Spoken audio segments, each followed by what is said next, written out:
What's up guys, this is Scher talking, welcome back to my channel. In today's video we're going to talk about news. We just had a Square Enix live stream on Twitch and they announced plenty of stuff, I guess. And there's a new Global X banner. So let's start with this slideshow. They just said that there's a 3rd anniversary closing celebrations round 1. That means that there's at least round 2, maybe round 3. We are thinking about maybe a Global X banner here, and then the summer banner units that were left behind. That may be the case, but who knows, maybe even more Global X banners later. The next slide showcases the Global X banner that has Bertrand, Melissa, and Witch's Daughter. This was not expected. These are regional characters from Romancing SaGa Universe, and they never did that before. They never did a Global X of an original character because, I don't know, maybe JP will not like that. But since now on JP they are getting our Global X's as free units, maybe they won't complain as much. And these units are actually pretty nice. We already have the information and I will be talking on this video too. We have a little more information that Bertrand is still a hybrid sword user with fire and water spells. Melissa is a staff user with water spells, and Witch's Daughter is a staff user with wind spells. The sprite work here is amazing like always. Then there will be a new Platinum Ticket Summon that will add Turpits. This character here is the latest Platinum style. Then the new event will have something pretty nice, 2 times the chance to get status, so it's the best time to use boosters. I don't know if the event itself will give you 3 times gains, but 2 times chances is something else. You can stack both effects, so that will be interesting. There is also an S version of Melissa and a new weapon for her as well. But the current weapon from Conquest will also work for her if you get the weak bonus effect or even the cold bonus effect. Okay, then 3rd anniversary closing appreciation login bonus. I don't know what this means, if this is on the start of the next month, because today is 28, right? So it's already ending. Maybe this will be 300 gems per day during the next month. There will be also some home screen missions, 3rd anniversary closing.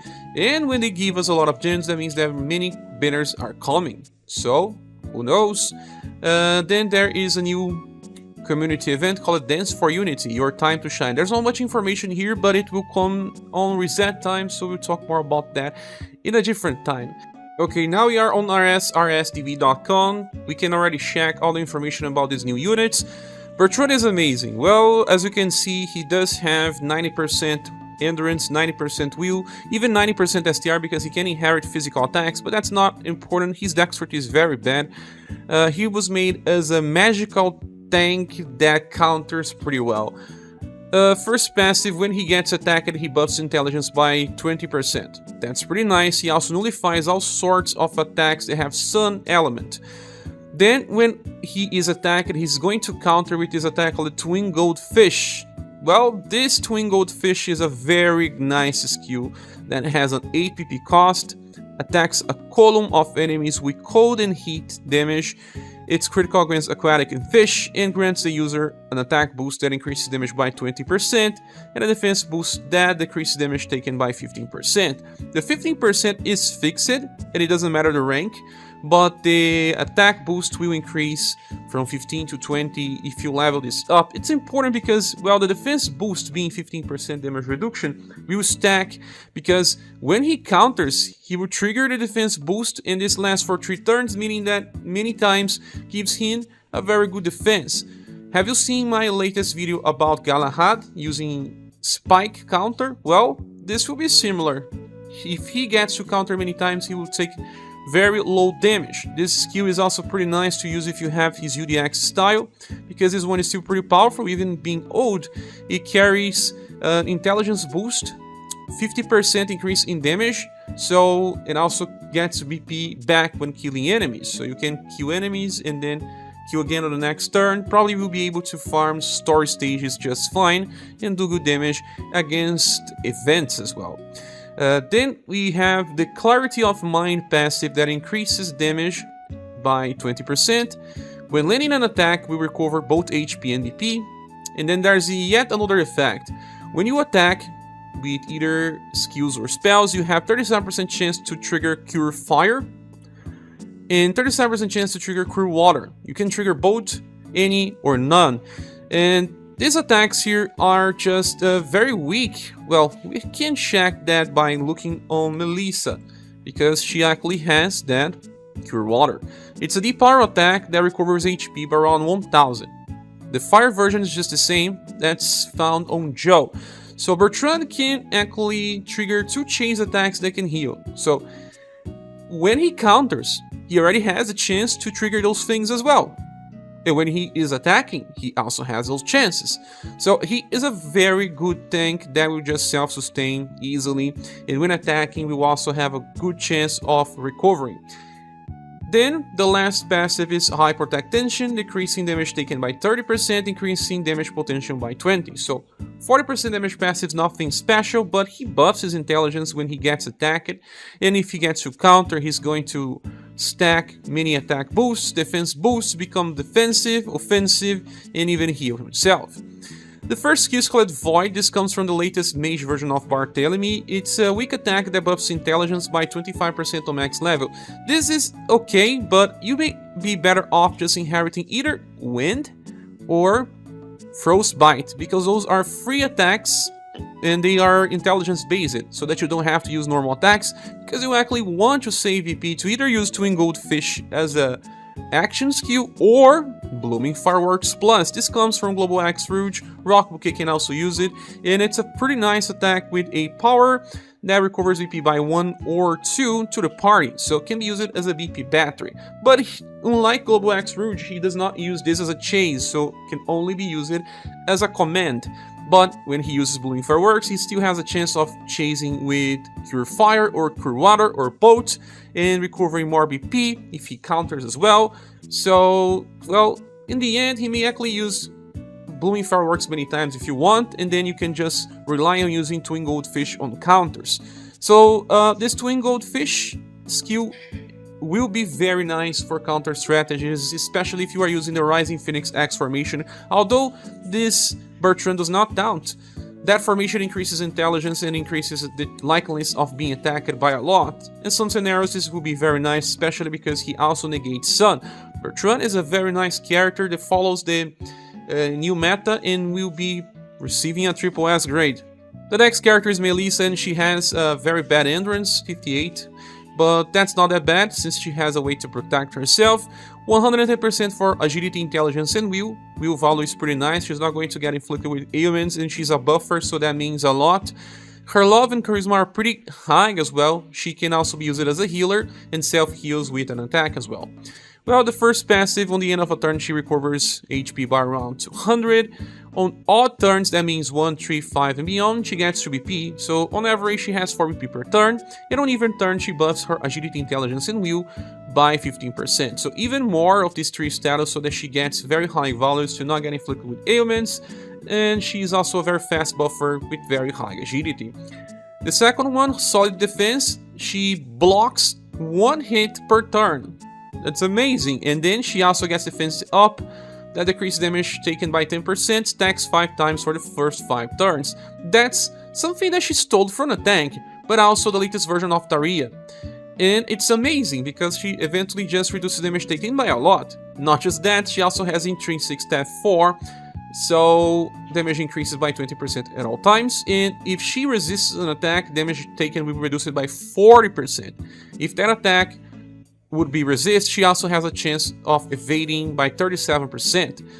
So it's hard to just keep using many characters with this type of passive, but if she's the only character in your party, you can just give her Proof of Work Tower and the Titans to it, and she's going to resist most of the time. So you will reduce damage by 40% on most times, and then even more because of the defense up. Then we have Cure Water. This skill here is, well, pretty nice. Only 1 BP and she self-heals for more than 1000.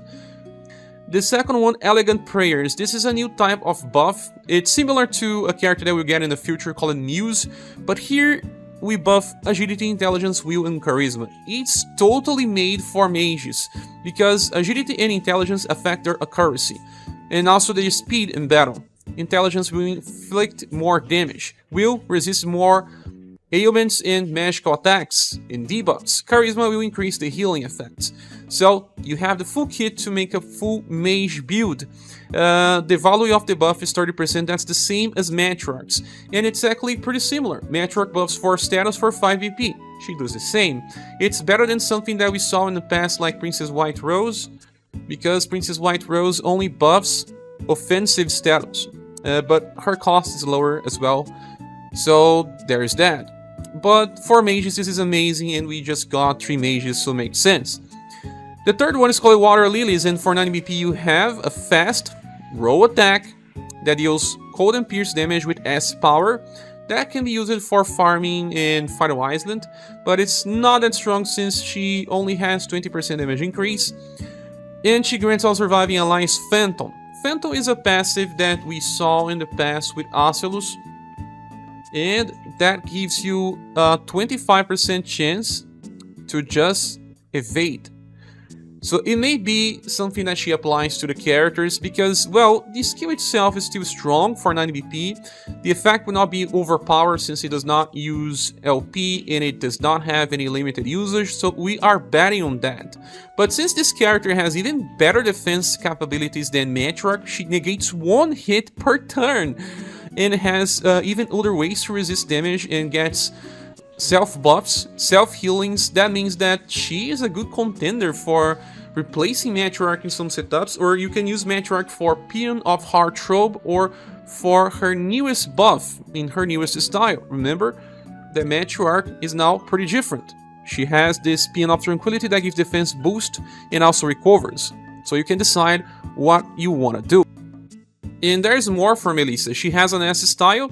This one has Pure Barrier Plus, and it's a 50% damage reduction for 1 turn, so it's fast as well, and recovers HP by around 200. That's okay for only 4 BP, that can be used as an emergency situation where someone has low HP and you want to protect and you don't have any other way to do that, but it's not something that you want to do with your main buffer. There's some Shower as well, full AoE attack that can heal everyone. That's good because she actually just stacks many buffs and can do damage, but, well, main design is to be a buffer, so you don't want to use that as well.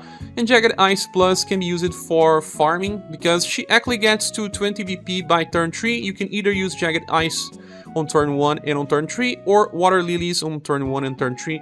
That works especially for Final Island for new players that don't have many options. And for her first style, you can inherit Revitalizing Water if you have this style. This will be the best thing right now, just as an emergency situation if you want to revive someone. But in the future, Dragon's Blessing will be amplified, and this will become 7 BP, and the defense boost will be 25% damage reduction. She still keeps the healing and BP effect, so, well, can be interesting, but also clashes with Matriarch. We'll see. Again, you can still use Matriarch as a wheel buffer as well, with Paean of Peace together with Melissa to get very high values.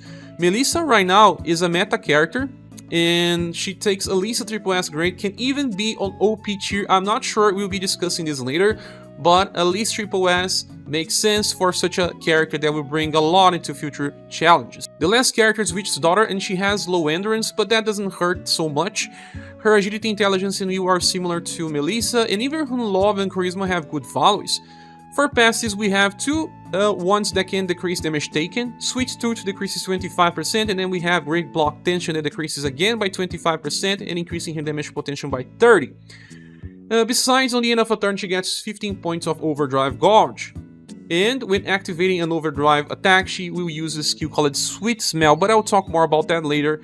In the end of a turn, she has a medium chance to recover everyone's HP by around 220 and also BP by 1. That's interesting and similar to what you have with iToken. Skills, we have Festival Food. For free, we have a support spell that gives us 3 points of BP and 15 points of Overdrive. That's a first. No one has a skill like this. And she can even use it on herself in order to get more BP because she's also a buffer. Second skill is Storm Blasting. For 6 BP, you have a single target attack with 8 power, nothing special, but it recovers her HP by around 1000, so if you desperately need, okay, but, well, Melissa option is much better and cheaper. I don't think you'll be using Storm Blasting anyway. Now, the third one is where the things matter. For AoE, you have a fast full... Now, the third skill is where things matter. Sweet Smell is an APP spell with double S power that hits a row of foes, so it's stronger than Melissa version, and after that, she will cleanse all status debuffs applied to the party, and buff all surviving alliance status as well, for 25% on max level. Well, 25% is not 30 like Matriarch and Melissa, but there's something here. You open the fight, and you just use Sweet Smell on turn 1. It's fast, so that will be applied before the enemy attacks. Then you go and use Festival Food. Okay. So what happens? By turn 3, you will have enough PP to use Sweet Smell again. And eventually you have a surplus. And since you are also increasing your Overdrive Gauge, it will come to a point where you will be able to use the Overdrive attack either on turn 3 or 4. And you will use Sweet Smell on Overdrive and then trigger another Sweet Smell. The only problem is that small buffs, when on rank 1, only buffs 15%, but that means you can still get 40% buff to all status on Overdrive, and that is good enough. She competes with Nala's daughter, of course, even with Matriarch spin-off Heartthrob, but, well, depending on the situations, you can just replace Nala's daughter, for example, Witch's daughter, and she would just give you more buffs during the whole fight, but you are losing out on the plus BP and defense boost part, but you get more status, and she is more defensive. Remember that she has 2 defensive passives. As for inheritance, if you have her Witch's daughter first style, you can get Aerial Dyne or Healing Breath. Healing Breath makes more sense as an emergency situation to revive someone. And in her S style now, there is Dancing Leaves Plus that applies defense boost, decreasing damage taken by 50% for that turn to help someone that was about to die, and also gives 15 points of Overdrive Gauge. But it spends 4 OP, that's not something that good since she wants to save VP all the time. But, well, Festival Food can also be used to increase the BP of some of your nukers in order to just keep casting something. Or you can even use Festival Food on Polka, for example, because then Polka will just heal more often, get to Overdrive more often, and remember that he counters on Overdrive. Or you can use this even on Liz, so that Liz can use her damage reduction skill number 3 that decreases damage taken by 50%, so that she gets to Overdrive faster to counter with that as well. Imagine, she is amazing unit, not as important as Melissa, but just as good as Bertrand, I guess. Will also receive a triple S grade. This banner is amazing. I'll be giving this a gold award. These characters have very good defensive support and can do damage even depending on the situations. Melissa is now the second best buffer in game, Witch's daughter is sometimes the best secondary buffer if you want, and Bertrand can do lots of damage by countering and even adds more if you have his UDX style. So these units are really nice and one of the best Global X banners we ever got, and they complement the Polka family banner by a lot too. So if you are a new player, I recommend pulling here, and if you are a veteran too, but check up your gens. If you want to wait, it's just okay. I will not be here for the whole day because I have to go to the hospital to do some appointments, but I'll try to do a live stream on reset time because this banner is coming today. With all that said, thanks for watching. Please click the like button if you can, and if you want to support the channel, there are links in the description of the video. I really count on your support, and I hope to see you soon in the next video or live stream. Bye.